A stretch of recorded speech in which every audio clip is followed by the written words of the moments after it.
Toxic chemicals are leaking from US wastewater plants straight into rivers and crops. A deadly fungus is spreading in hospitals, and in Tasmania, piles of dead salmon and melted fish fat are washing up on beaches as disease tears through fish farms. These are some of the most disturbing discoveries of the decade so far. Alright, so here's something that's pretty messed up. Scientists just found out that our sewage, sludge, and wastewater plants are basically leaking toxic chemicals into rivers all over the United States.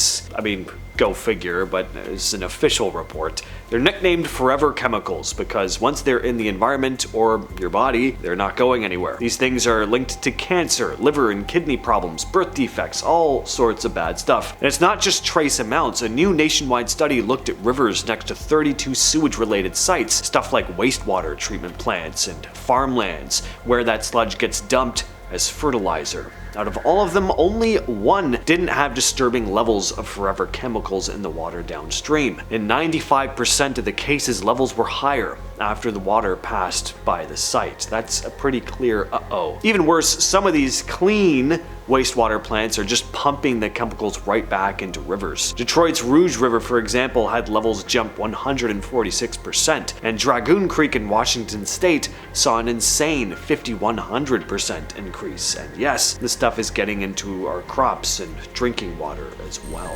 In Tasmania, beachgoers recently started finding piles of dead fish and rotting globs of salmon fat washing up on beaches like Bruny Island and Verona Sands. And I mean mounds of carcasses here. Locals are calling it a horror show, and that is not an exaggeration. The horror show continues, said the Bob Brown Foundation in a statement, going on to say Bruny Island residents have sent us shocking images. Salmon fat littering the pristine beaches with whole salmon carcasses also washing ashore. Yeah. Imagine going for a swim and stepping into that gunk. Gives me the shivers. Turns out the salmon industry is in a mess right now because of a nasty outbreak of something called rickettsia-like organisms, bacteria that causes everything from ulcers and liver damage to brain inflammation and bleeding, spreading through fish farms and causing what officials call elevated mortality events.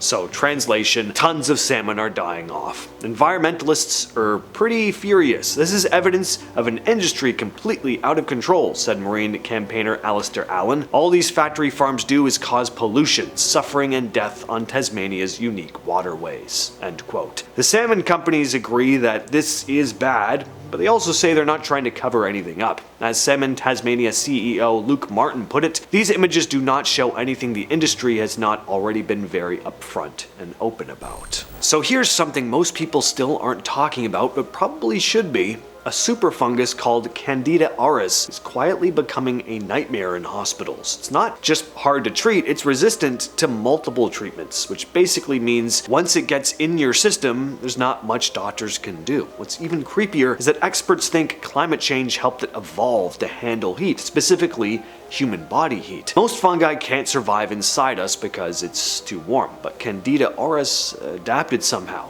And it's doing pretty well. It first showed up in 2009, but by 2025 it's become a major global problem. Hospitals in the US, UK, and other countries are seeing more and more cases of this. According to Dr. Manu de Rijker, one of the lead scientists working on this, he said there are, quote, no treatments for those people, which is not something you want to hear from a researcher. The people most at risk are already in the hospital, people on ventilators with catheters, people who have weakened immune systems already, so sure, it's not wiping out healthy people, but it's hitting the vulnerable when they're already down. And that's pretty bad. What you're looking at here is not CGI. Scientists actually caught the Earth's crust moving like it was breathing. It happened in a remote forest in Quebec, Canada, where a group hiking near the shore noticed the ground beneath the trees pulsing up and down like a giant lung. And they weren't just seeing things. Video of it went viral, and experts have confirmed it's real, and it's still happening during heavy storms. So what exactly is going on here? Well, according to geologists, it's caused by high winds hitting the forest canopy during extreme weather, and the pressure on the saturated ground makes it flex in and out like a sponge. The roots of the trees are what's lifting the ground in those waves, but even knowing that, it's weird to watch. Looks like the world is ending. Reminds me of something out of a never-ending story. In early 2023, archaeologists in Slovakia were digging around a Neolithic site with a name I can't pronounce when they found something pretty unsettling. Buried in a long trench were the remains of 38 people, and nearly every single one of them was missing their head. The bodies had just been tossed in, no real care, like garbage. There were no signs of weapons or trauma, aside from the fact that they had no heads. It was just clean decapitations, and this settlement is around 7,000 years old, so we're talking way before organized warfare as we know it. Some of the bodies were stacked on top of each other, others were crammed in sideways. Everything about this site screams that something very intentional happened here. I mean, how do 38 people just randomly lose their heads? Nobody's sure what happened exactly though. According to archaeologist Martin Furtholt, even the experts were shocked. "We assumed to find more human skeletons, but this exceeded all imaginations," he said. And yeah, that's putting it mildly. Some think it could have been a ritual of some kind, others say maybe it was a mass punishment, but the truth is, no one really knows. In 2024, a team of archaeologists digging in an old compound in Poland found something incredibly disturbing. 5 skeletons buried just below what used to be the wooden floors of a house once lived in by Hermann Göring, a high-ranking member of the Third Reich. The place was part of the Wolf's Lair, a massive, heavily guarded military base where Adolf and his inner circle ran operations on the Eastern Front. The skeletons were found buried in a neat row. All of them were missing their hands and feet. They were buried so close to the surface that one of the skulls was found just 10 centimeters below ground. One of the archaeologists, Marek Bartosłęcki, said they were shocked because the remains were so shallow they should have been noticed during earlier work done in the area. There were no signs of injuries from weapons specifically, so whatever happened to them either came after death or was done in a way that just didn't leave marks on the bone. The fact that this was found under the home of one of the Third Reich's most powerful men, though, just makes this find all the more sickening. So in July of 2025, health officials in Kerala, India confirmed that a 32-year-old man tested positive for Nipah virus after caring for his dying father who also had it. That is scary enough, but this virus is no joke. It has a fatality rate of up to 75%. It's actually the disease that inspired the movie Contagion. The 32-year-old had been under watch after his father died, and when he started showing symptoms, it triggered a full-on panic. Health Minister Veena George said 2 more women in the area also tested positive, raising the total to 5 confirmed cases and 2 deaths. The state immediately threw up a 3-kilometer lockdown around the man's home, and as of now, over 700 people are being monitored. Nipah is spread by bats, and Kerala has over 40 species of them. Because rapid development is pushing humans and wildlife into tighter spaces, viruses like this are jumping over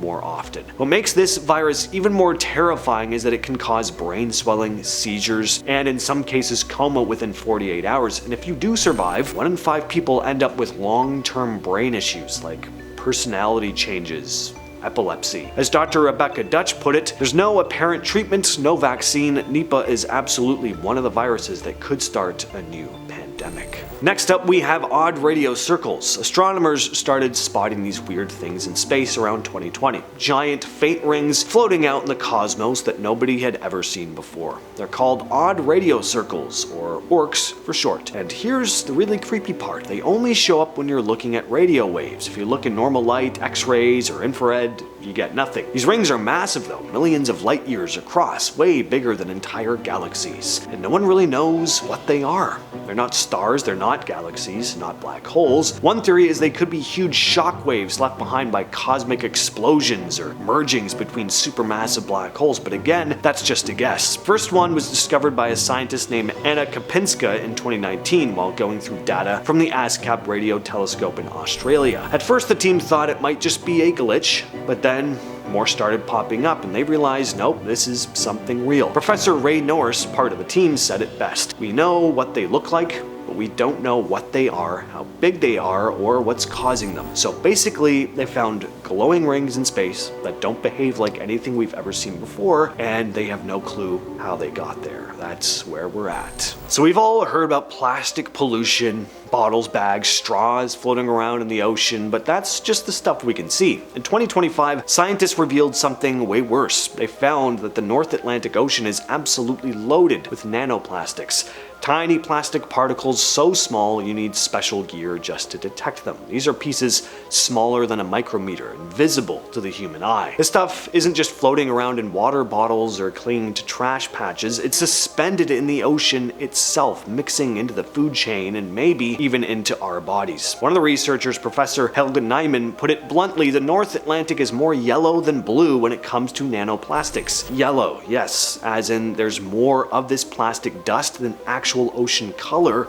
in some samples. These tiny particles can get inside fish, plankton, anything that feeds on them, so including us. Worse, there's no real way to clean this stuff up, it's too small. So unless we seriously rethink how we produce and throw away plastic, this invisible mess is just going to keep building up in the environment, in the rain, the air, and eventually us. For the first time ever, bird flu has officially reached the mainland of Antarctica. Last year, scientists found the H5N1 virus in 2 dead birds near Argentina's Primavera base on the Antarctic Peninsula. This is huge because until now, Antarctica was the last major continent that hadn't been affected by this strain. According to scientists, this strain of H5N1 has killed millions of wild birds around the world since 2021, and is now officially in every continent except Oceania.